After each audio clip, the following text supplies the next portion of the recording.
No project as diverse and durable as the British Empire is ever likely to be drawing on a single cause.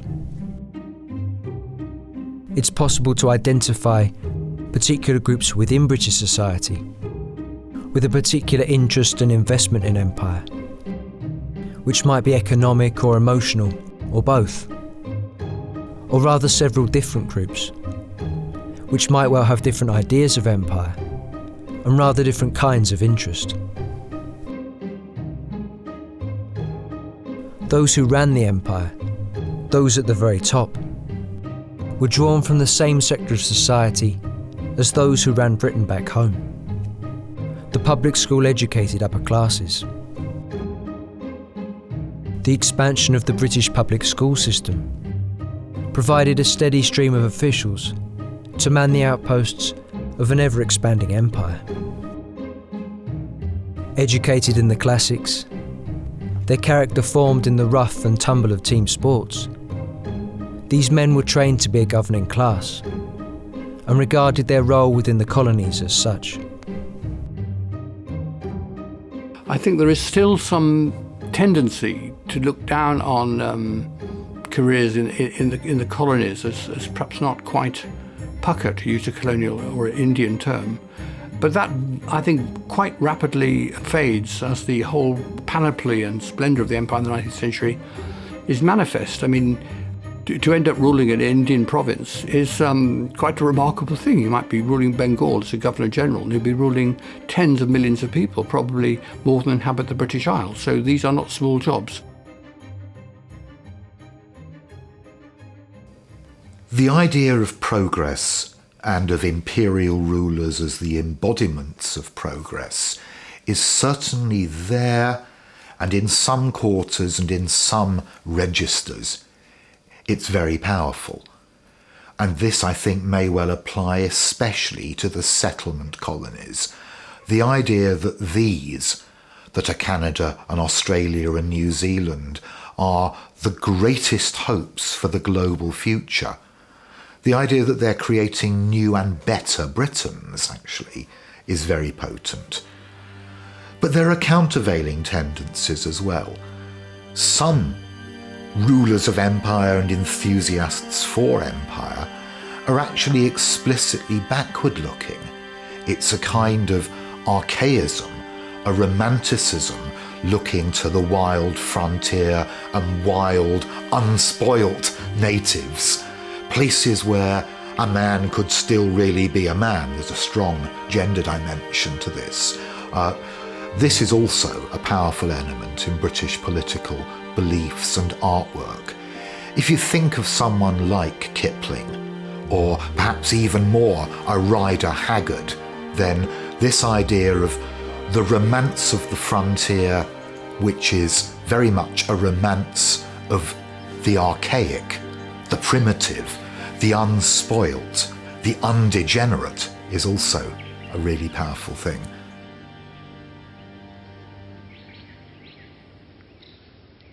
The empire was not simply an aristocratic construction, however. It also provided opportunities for the professional middle classes. Those doctors, lawyers, engineers and journalists struggling to find employment or advancement back home. Whilst colonial governors might embrace a rather romantic anti-capitalism, seeing their role within empire as that of protecting native societies from the destructive forces of modernity, the professional middle classes might see the problem the other way round. From their perspective, empire might be both an initiator and driver of social and economic progress, helping to bring backward African and Asian societies into the modern world. This wider sense of mission, of having something to offer the rest of mankind, was often reinforced by deeper religious convictions. Most of the population at this time viewed themselves as Christian, and the churches were influential forces in public life. Religious faith could and did summon believers to action, and many set sail from Britain with the aim of spreading the gospel throughout the empire and beyond. A drive to Christianize and convert supposedly savage or heathen peoples can certainly be seen and helps underpin imperial expansion and then support for empire. But religious groups can also quite often be sharp critics of empire and preach notions of universal equality before God, brotherhood and sisterhood, which are at least implicitly and potentially, and sometimes actually and sharply, critical of empire, or at least of particular modes and abuses of colonial rule. Whilst colonial rulers, the secular forces of the imperial state, on their part, might well not feel friendly to missionary efforts at all. Perhaps especially in Muslim territories and Muslim majority colonies, Christian missions are very sharply discouraged and even banned in most cases. The fear, and it sometimes turns out to be a quite justified fear, is that Christian mission activity in Muslim territories is going to arouse opposition that might become violent anti-colonial opposition.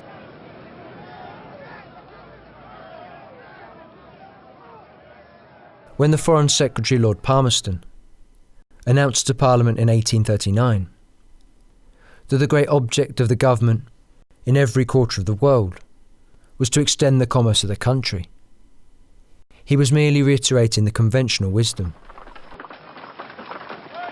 Just as the British administrative machine drew its strength from the revenues generated by overseas trade, so too commercial interests relied upon state support.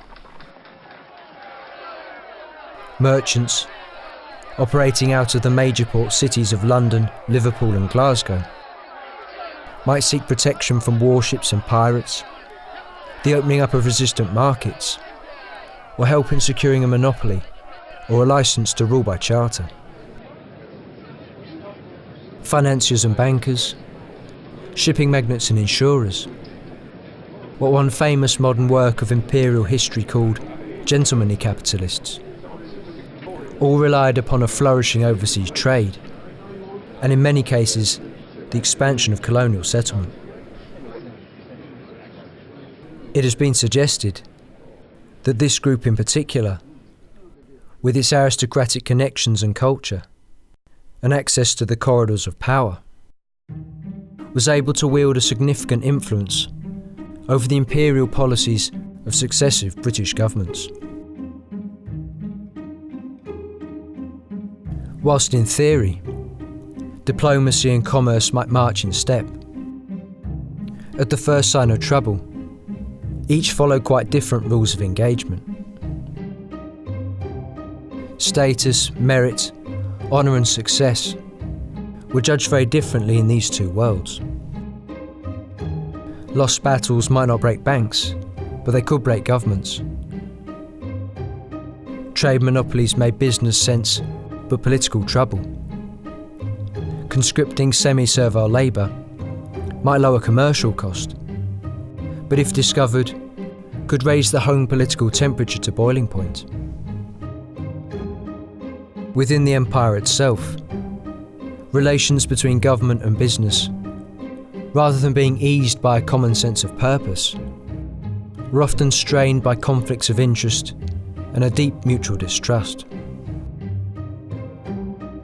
Whilst businessmen might rage against the diplomatic ignorance of commercial realities, the wasteful expenditure of colonial administrations, or the petty ambitions of its officers.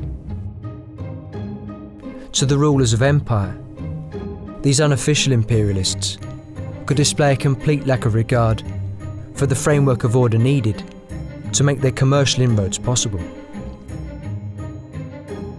It was a grudging respect for each other's utility, not identity of outlook, that drove them into wary collaboration.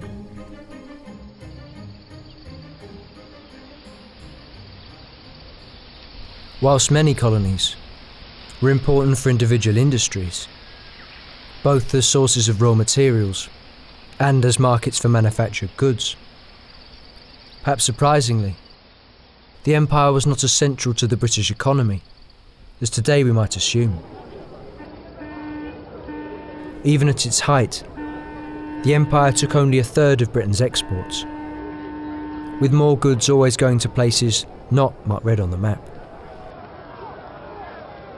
For the advocates of free trade, many of whom were prominent figures in industry and commerce, the very existence of the empire could be seen as economically problematic. Many people, especially amongst the middle classes, were convinced that free trade was in the best interests of both the British economy and the British people. For those like the great radical politician Richard Cobden, free trade was about more than just Britain's national interest. It had wider global benefits for the rest of mankind. Not only would free trade bring the peoples of the world together to exchange goods and improve their lives mutually, it would also foster communication and understanding as well. It was a recipe for peace and prosperity. In this early, innocent period of free trade ideology, the belief was that free trade would bring empires to an end. Free trade was an alternative to empire, if you like. There's a famous speech by Cobden in 1846, I think it is, when the Corn Laws were repealed, saying that the effect of this would be to wipe away great and mighty armies and empires and so on, so that everybody would live equally in the world, nobody dominated by anybody else, no national boundaries, certainly no imperialism at all. And this would be the results of a free trade, to wipe out empires. Around 50 years ago, there were two quite famous academic articles, one called The Imperialism of Free Trade, and one called The Anti-Imperialism of Free Trade. And both sets of historians were at least half right. Free traders were, on the whole, against aggressive imperialism as they saw it, new colonies, new conquests and acquisitions, but certainly not necessarily hostile to British control and dominance in existing spheres of influence. Free trade tends usually to be the preference of the powerful in global affairs, so it's arguable that free trade enthusiasm in mid-Victorian Britain reflects and itself furthers Britain's dominant global position at that time. Free traders, you could say, are very keen on informal empire, British domination, but preferably without the cost and the bloodshed of actually sending troops in, running the Union Jack up, etc., in far-flung places.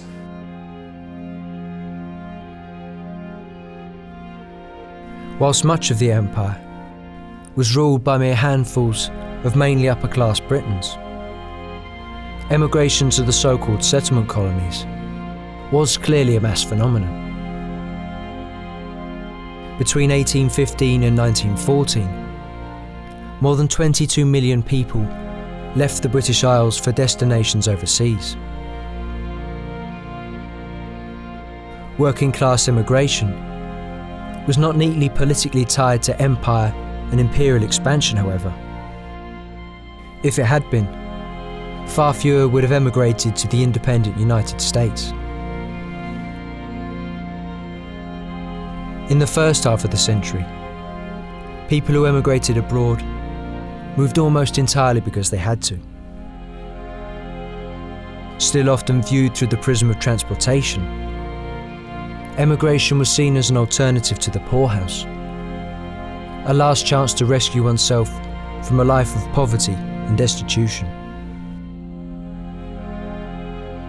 From the 1840s and 50s, the colonies increasingly began to be portrayed and perceived, not as places for prisoners and paupers, but as lands of opportunity, where people might find a better life for themselves and their children. emigration was to become an industry in itself, with an army of agents and propagandists keen to champion the greenness of the grass on their side of the world.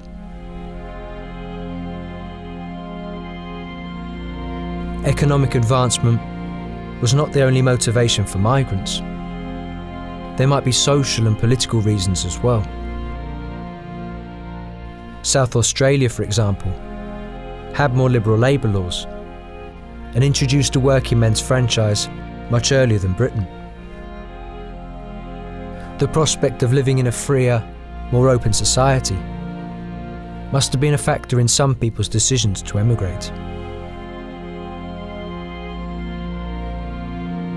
Whether they were forced out by desperate circumstance or sought a life better than the one Britain could offer them, it's difficult to see how the reasons that led so many to set sail for the colonies can have encouraged a deep sense of patriotic pride in the country they were leaving.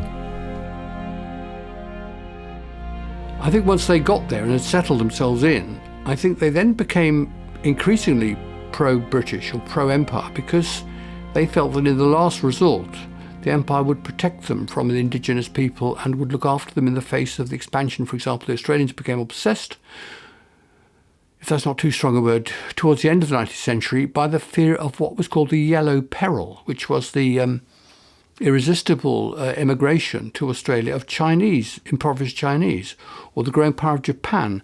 Who on earth is going to protect the Australian colonies from this Yellow Peril if it's not the Royal Navy? So I think, although lots of immigrants might have gone on thinking, oh, thank God we've got rid of the old country, or have been driven out for their political views or their religious views or whatever it is, they increasingly find themselves part of an English-speaking imperial community of which Britain is the centre. I think the British imperialism was far stronger in places like Australia and Canada and so on than it was in Britain. One little bit of evidence of this is that when the Empire Day movement came on, the movement to have one day of the year which was celebrated as Empire Day, it was always rejected in Britain by politicians of both sides, and it was first taken up in Australia and Canada and New Zealand, and it was only instituted as Empire Day in Britain during the First World War.